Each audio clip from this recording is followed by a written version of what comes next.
Hi, I'm Dr. K.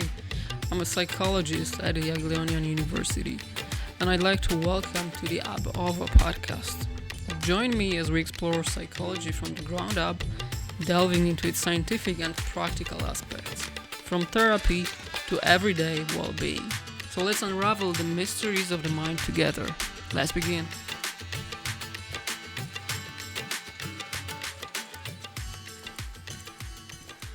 So are we all bad? It's a question as old as the hills. And I'm not going to answer the question today, but I want to tell you about one of the most famous and at the same time one of the worst experiments in the history of psychology.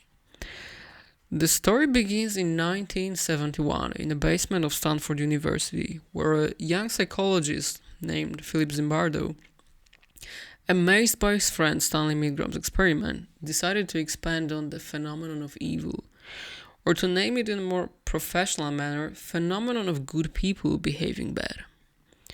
In 1961, so 10 years before the Stanford experiment, Stanley Milgram carried out a series of experiments on obedience and the impact of authority on human behavior. So he informed study participants they were participating in a scientific study on memory and learning. And participants were assigned the role of a teacher, while a person in another room was assigned the role of a learner. Milgram placed participants in a room with the actual researcher, and the participants read a list of words, and the learner was supposed to repeat them. The person repeating the words was in fact another researcher, but the study participants were not aware of it. So every time a learner made a mistake, the teacher or study participant who took the role of a teacher was supposed to punish them by administering an electric shock.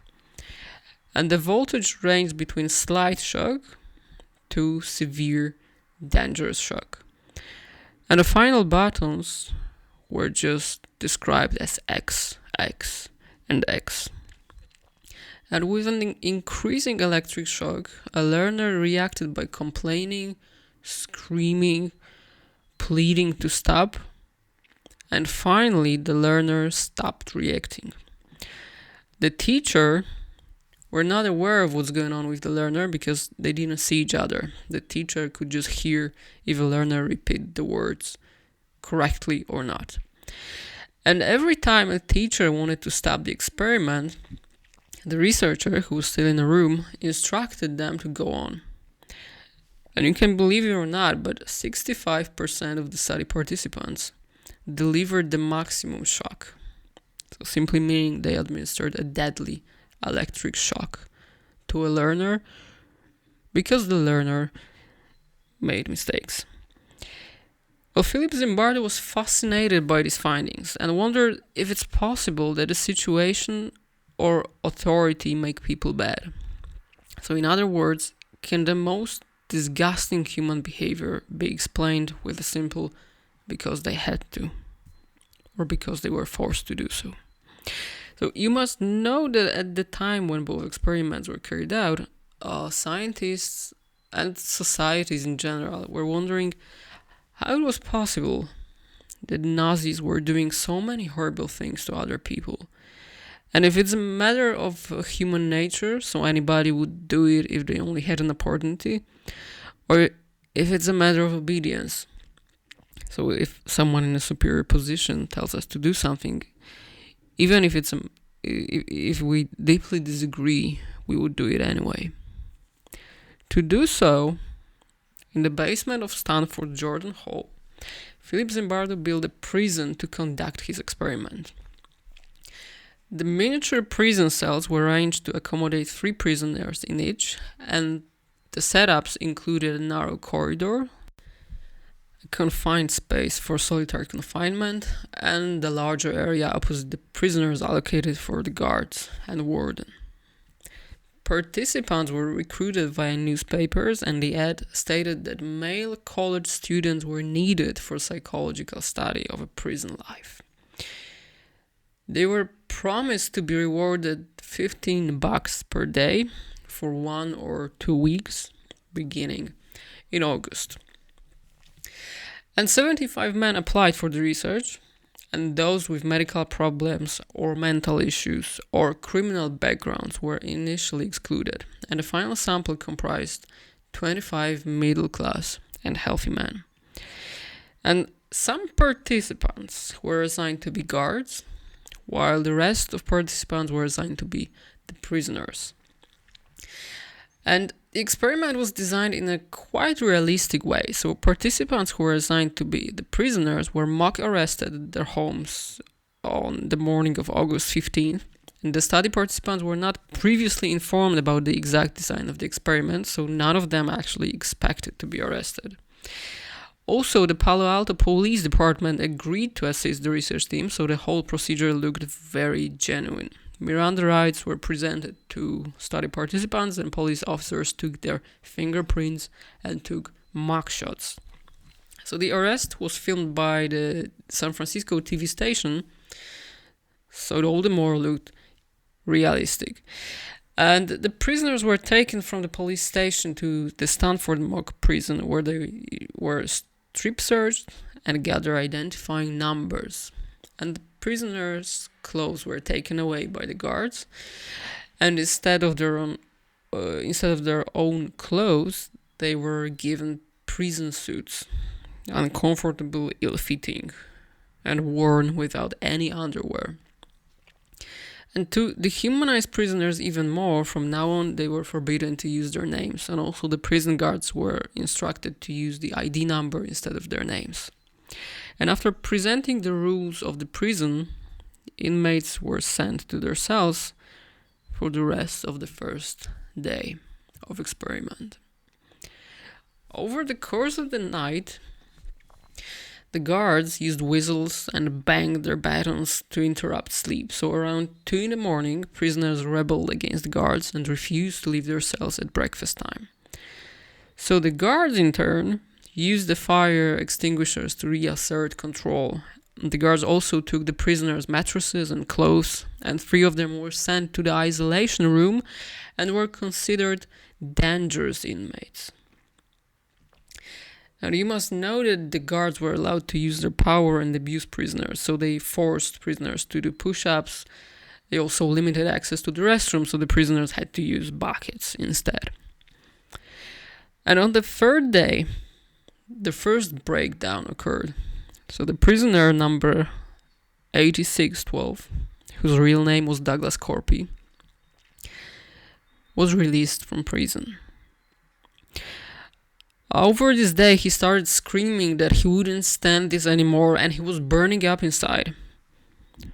So Philip Zimbardo, who was the main researcher and main designer of the experiment, had a conversation with prisoner 8612 and decided to release him from prison.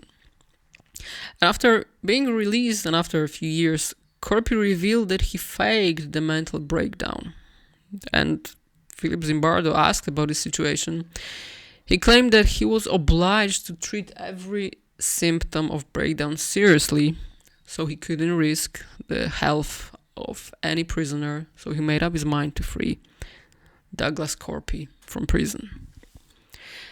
And over the course of the experiment, when prisoners observed that guards treated those who behaved well better than those who presented rebellious behavior, they started to distance themselves from each other.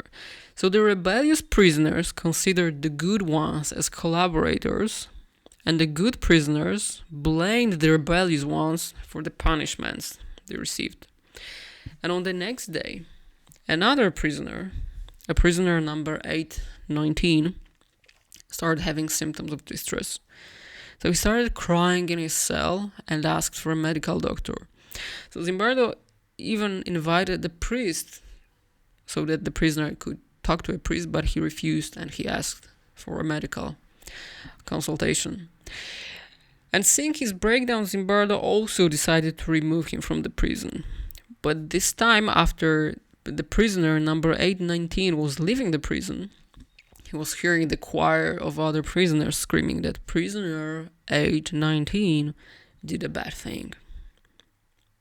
And this behavior was, of course, inspired by the guards.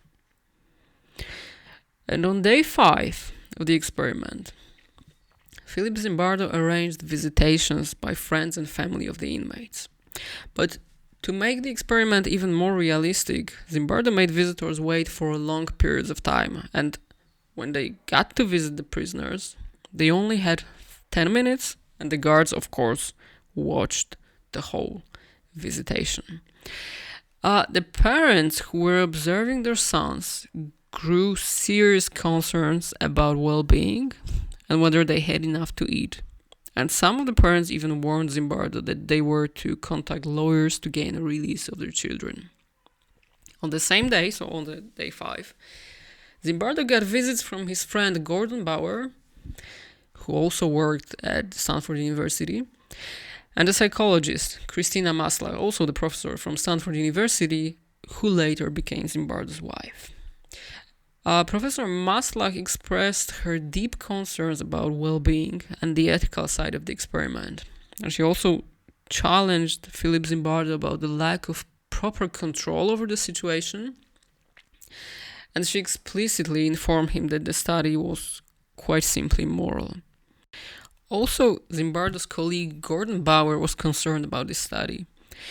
However, not about the ethical issue, but he underlined the flawed methodology of the research. So he asked Zimbardo about what the independent variable of the research was.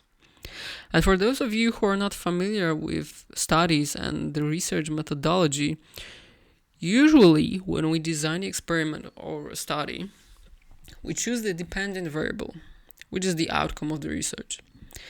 We also choose the independent variable, which is the predictor. So, for example, in order to carry out the research on depression in students, we would have to identify 2 variables. Our dependent variable would be depression, or level of depression. And this would be the outcome.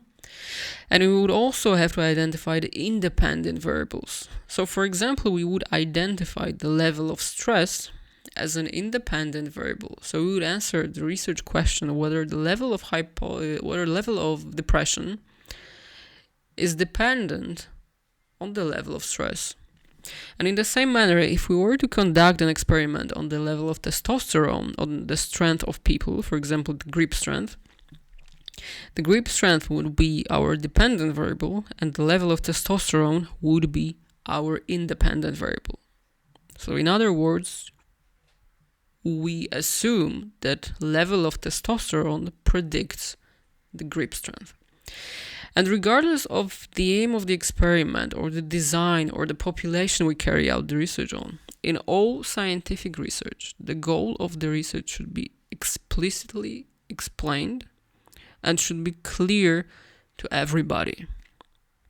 And therefore, it is crucial to identify dependent and independent variables before we start the experiment. Well, the Stanford Prison Experiment, because this is the official name of Philip Zimbardo's research, obviously lacked clarity, and it's still extremely challenging to identify independent and dependent variables, because once you answer yourself an easy question, what exactly was Zimbardo to measure? Well, I'm sure whether you could provide an answer right away, I would have to put a lot of effort to identify what was the goal of the experiment and what were the dependent and predicting variables. And if you are not able to immediately answer what the dependent and independent variables are, it means that the experiment methodology is genuinely flawed, or at least it's quite unclear. And after being criticized by both Maslach and Bauer, and after hearing the parents' concerns about their sons, and most of all after seeing the increasing brutality of the guards, Zimbardo decided to end the study on day 6. So on this day, the board gathered the participants, and Philip Zimbardo let them know that the experiment is now over. He also arranged something that we call debriefing, which is a procedure during which a researcher clearly explains the aim and the rationality behind the research. and assures participants they didn't do anything wrong, and it was the aim of the experiment to observe what's happening with the study participants, and he also made sure that all participants are living in a state no worse than before the experiment. And now, according to Philip Zimbardo, the whole experiment demonstrated that the simulated prison and this whole research situation did not show anything about personality traits which caused the participants' behavior. In other words, according to his own interpretation, Zimbardo claimed that he did not show that people behaved in a way they behaved because of who they are, but because of the situation and the position they were put in. And this is the end of the story. So one of the most popular experiments in the history of psychology ended after 6 days because of concerns about ethical issues, concerns about methodology, concerns about flawed identification of variables. And some people might say that Philip Zimbardo built up a prison in the basement of Stanford University without really knowing what he wanted to do. And many times this research had been criticized because of a lack of reproducibility, so it means that if any other researcher wanted to do this experiment, it would be practically impossible. And first, because of the cost of the experiment, second, because of the ethical issue, and finally, because until now, we don't really know what the aim of the research was. And there have been increasing reports suggesting that the study itself was conducted with bias aimed at achieving specific outcomes, and some researchers overseeing the experiment allegedly instructed the guards to adopt more aggressive behavior. And initially, the reported findings of this study was predicated on the belief that the guards naturally exhibited cruelty stemming from their increased authority. However, the revised findings imply that authority figures can sway individuals to conform, and this undermines the internal validity of the conclusions, as participants may have altered their behavior either due to the experimental setup or under the influence of the researchers, which is known as a Hawthorne effect. And if I were to say one positive outcome from this experiment, I'd say it's undoubtedly the emphasis it places on the significance of meticulous research methodology and thoughtful and careful experiment design.